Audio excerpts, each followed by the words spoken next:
parole. Mon cher collègue, c'est à vous. Merci, Monsieur le Président. Ah, je vais mettre mes lunettes, sinon il y a des détails quand même qui sont importants. Ça n'est pas nécessaire, mais ça conforte l'image de sérieux que doit donner le rapporteur. Tout à fait. Chers collègues, il me revient pour la deuxième année consécutive de vous présenter une partie du budget du Quai d'Orsay.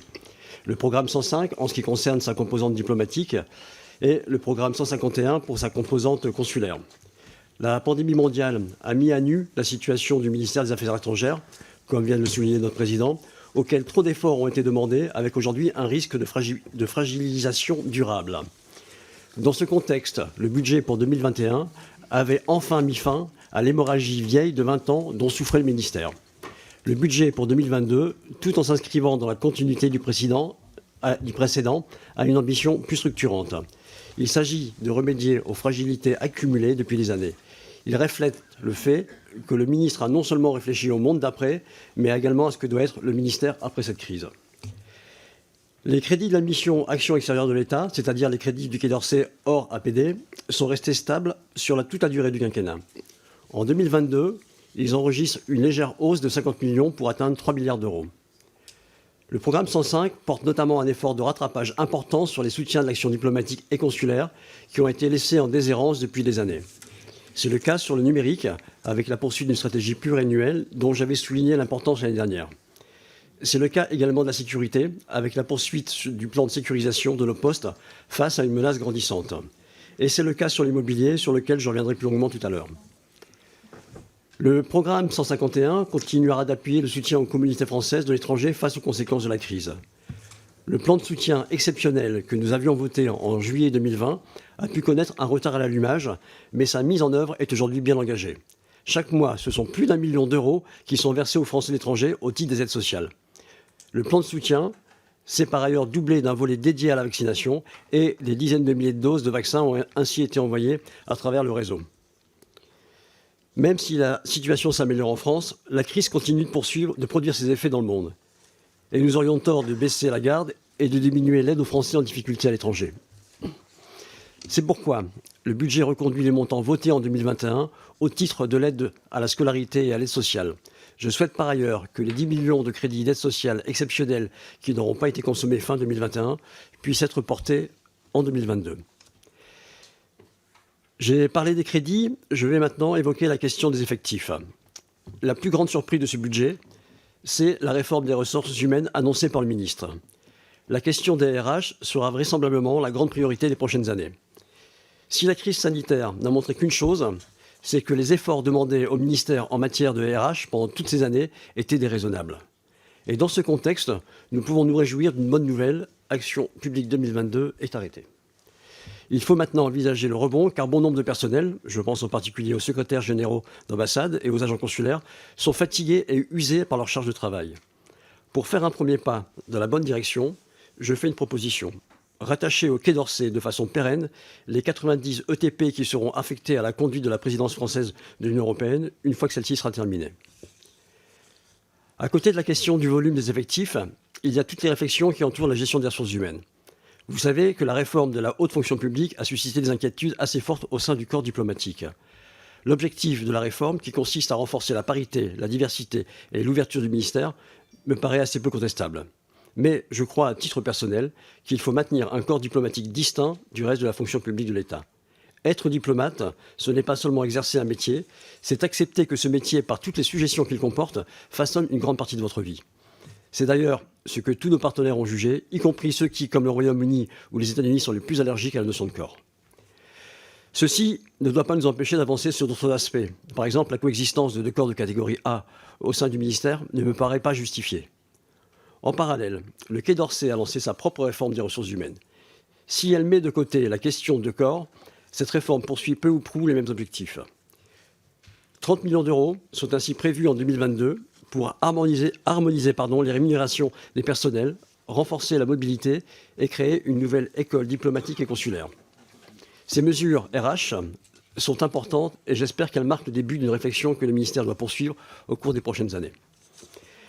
Le Quai d'Orsay aura en effet à affronter plusieurs défis, parmi lesquels la pérennisation du télétravail, la redéfinition de la politique de conversion des postes de titulaires en agents de droit local ou encore la mise en place d'une véritable politique d'évaluation des personnels.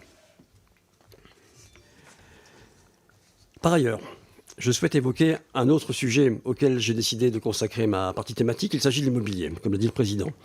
Si j'ai décidé d'approfondir ce sujet, c'est qu'il est pour nous une source de préoccupation partagée, tous bords politiques confondus.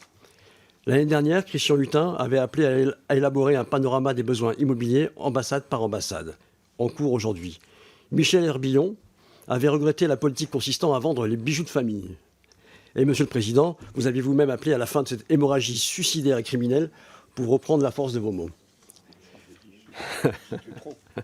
Je crois qu'au préalable, il est important de rappeler que le patrimoine immobilier du ministère a ceci de singulier qu'il se trouve pour l'essentiel à l'étranger.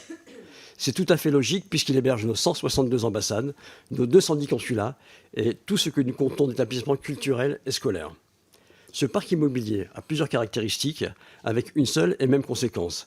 Sa gestion ne peut reposer uniquement sur des critères économiques comme des ratios d'occupation de surface.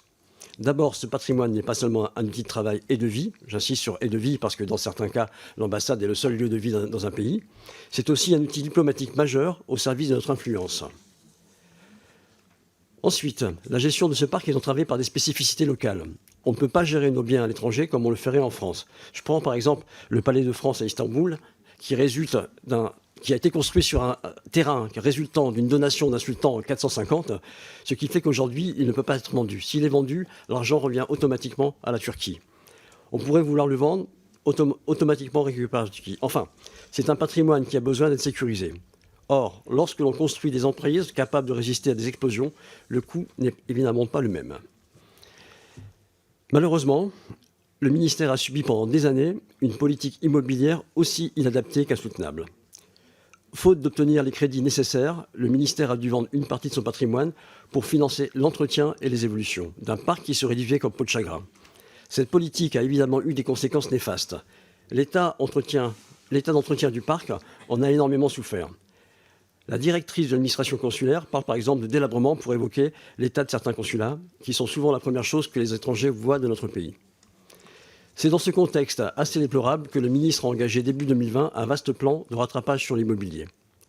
Aujourd'hui, le retard est estimé à 400 millions d'euros. Ce plan se décline en France avec notamment un chantier de modernisation du site du Quai d'Orsay. Des dizaines d'opérations sont par ailleurs en cours à l'étranger. Et je suis notamment allé à Vienne où une opération évaluée à 4,8 millions d'euros a été lancée. L'idée, dans les grandes lignes, est de rassembler sur un même site différents services actuellement dispersés dans la ville. Tout ceci avec un objectif de renforcement des synergies entre services. Le ministère a au final beaucoup de retard à rattraper. Mais pour y parvenir, il faudra consolider davantage la politique immobilière. Ceci implique d'améliorer la connaissance du parc à l'étranger, qui est le préalable à toute stratégie. Il faudra aussi élaborer des schémas de stratégie immobilière pays par pays, qui sont d'autant plus intéressants et utiles que le ministère a récupéré récemment l'ensemble du patrimoine de l'État à l'étranger. Il faudra aussi professionnaliser la fonction immobilière. Une opération aussi lourde que celle envisagée à Vienne ne peut se faire sans un accompagnement professionnel sur place qui fait la plupart du temps défaut aux ambassades. Le nerf de la guerre, ce sera néanmoins la capacité à maintenir l'augmentation des moyens consacrés à l'immobilier. Les moyens ont augmenté ces dernières années, mais ils n'atteignent pas encore le niveau des besoins. Ils sont identifiés par le ministère pour rattraper le retard à 80 millions d'euros chaque année pendant 5 ans. De ce point de vue, le projet de budget pour 2022 est une source de satisfaction. Les moyens consacrés à l'entretien lourd augmentent de 36 millions d'euros pour atteindre 77 millions. Nous ne sommes pas très loin des 80 millions nécessaires. Une déception, et je sais que celle-ci est partagée par le ministère lui-même, c'est que les autorisations d'engagement doivent être fixées en équivalence avec les crédits de paiement. AE égale CP. Et quand on a l'habitude des budgets, on sait que c'est méconnaître le caractère intrinsèquement pluriannuel de la politique immobilière. Or, ce n'est qu'en renouant avec une vision de long terme que le ministère pourra retrouver un immobilier à la fois digne pour les personnes qui y travaillent et fidèle à l'image que notre pays souhaite renvoyer à l'étranger. Je vous remercie.